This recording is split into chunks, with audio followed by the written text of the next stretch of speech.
Good morning मेरे प्यारे बच्चों, ध्यान दीजिए। आज हम आप लोगों को कक्षा 12वीं के बायोलॉजी के अध्याय पौधों में जनन के टॉपिक निषेचन के बारे में बताने जा रहे हैं कि निषेचन किसे कहते हैं। ठीक है ना। तो नर एवं मादा क्या कह रहा है, नर एवं मादा युग्मकों के संयोजन की क्रिया को निषेचन कहते हैं। मतलब कि जो पुष्प है पौधों में, उसमें नर युग्मक मतलब कि परागकण और मादा युग्मक मतलब कि जो भ्रूणकोश में अंडाशय रहता है वो। तो परागकण में उपस्थित नाभिक,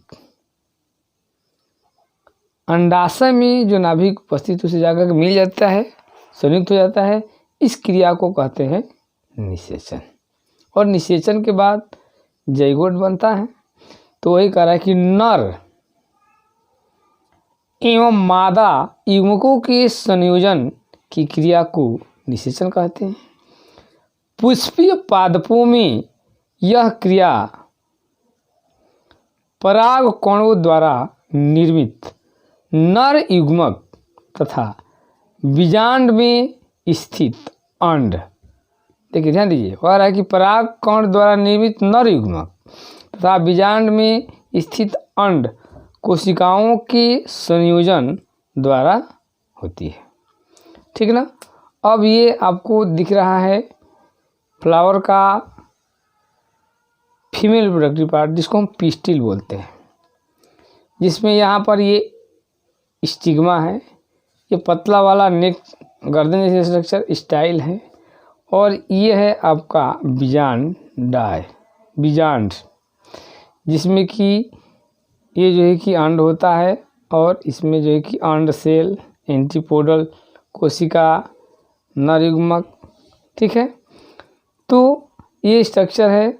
और सबसे पहले होता क्या है कि यहाँ पर परागकण गिरते हैं, उसके बाद वे यहाँ पर एक तरल पदार्थ होता है उसको अवशोषित करते हैं और फूल जाते हैं। उसके बाद बनती है परागनली, जो कि इसमें आता है, और परागकण का केंद्रक 2-3 केंद्रकों में डिवाइड हो जाता है, बढ़ जाता है, और यहाँ से आते हुए और आकर के यहाँ पर भ्रूणकोश में जो एग सेल है उसके साथ संयोग होकर के निषेचन करता है।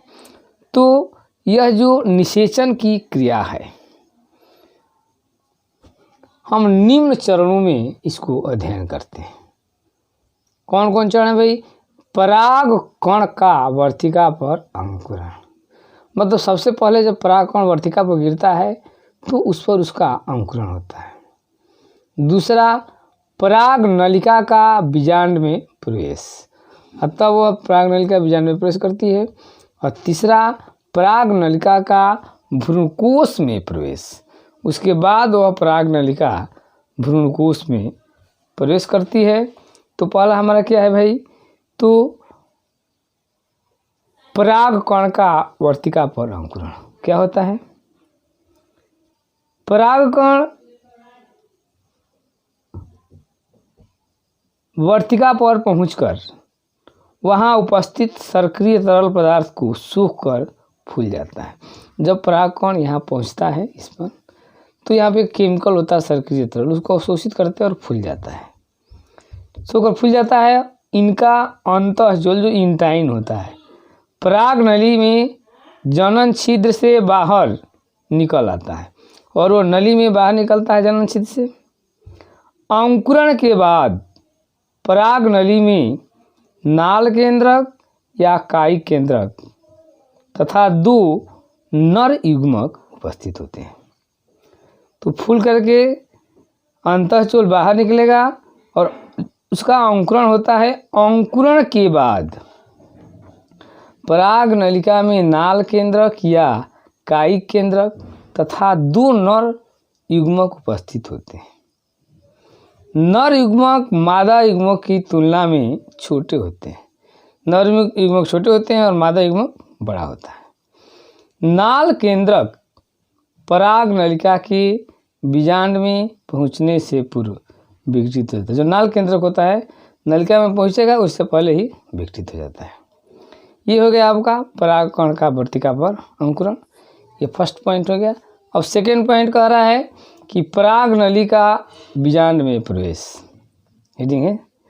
तो कह रहा है कि अधिकांश आवृतवीती पादपों में पराग नली वर्तिका से होती हुई बीजांड द्वार के समीप पहुंच जाती है और इसी समय पराग नली में स्थित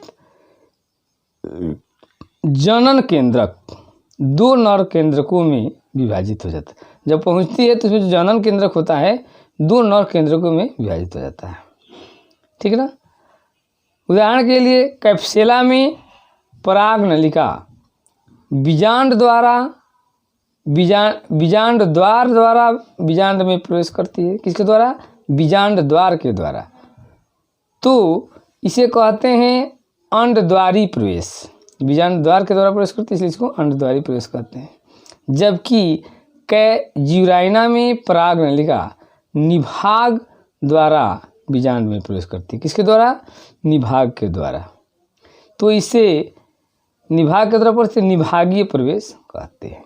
कभी कभी पराग नलिका बीजांड के अध्यावरण को तोड़ करके प्रवेश कर जाती है, तो इसे मध्य प्रवेश कहते हैं, जैसे कुकुरबीटा में होता है यह क्रिया। अब रह गया तीसरा नंबर हेडिंग, पराग नलिका का भ्रूणकोश में प्रवेश। तो गौर करते हैं क्या कह रहा है। पराग नलिका का भ्रूणकोश में प्रवेश होता है तो कह रहा है कि पराग नलिका भ्रूणकोश में प्रवेश, पराग नलिका भ्रूणकोश में प्रायः बीजांडद्वारी छोर से तंतुमय समुच्चय के रासायनिक उद्दीपनों के कारण प्रवेश करती है। एक संरचना होती है तंतुमय समुच्चय कहते हैं, उसमें रासायनिक उद्दीपन होता है, इससे जो है वो प्रवेश करती है। पराग नलिका का अंतिम सिरा अंड उपकरण में एक सहायक कोशिका और अंड कोशिका के बीच से होकर या सहायक कोशिका को भेदते हुए बीजांड में प्रवेश करता है। सहायक कोशिका में पराग नली फटकर 2 नर युग्मों को स्वतंत्र कर देती है। उसमें पहुंचेगी और फट जाती है और दोनों नर युग्म क्या हो जाते हैं? स्वतंत्र हो जाते हैं, ठीक ना। और इस प्रकार से निषेचन क्रिया पूर्ण हो जाती है, ठीक है ना। तो इसको अध्ययन कीजिए और फिर नेक्स्ट वीडियो के लिए हम मिलेंगे आपसे अगले वीडियो में। तब तक के लिए धन्यवाद। यदि आपको वीडियो पसंद हो तो इसे लाइक कीजिए, चैनल को शेयर कर दीजिए दूसरे को लिंक को, और सब्सक्राइब कीजिए ताकि अधिक से अधिक लोगों को इसका फ़ायदा मिले। थैंक्स।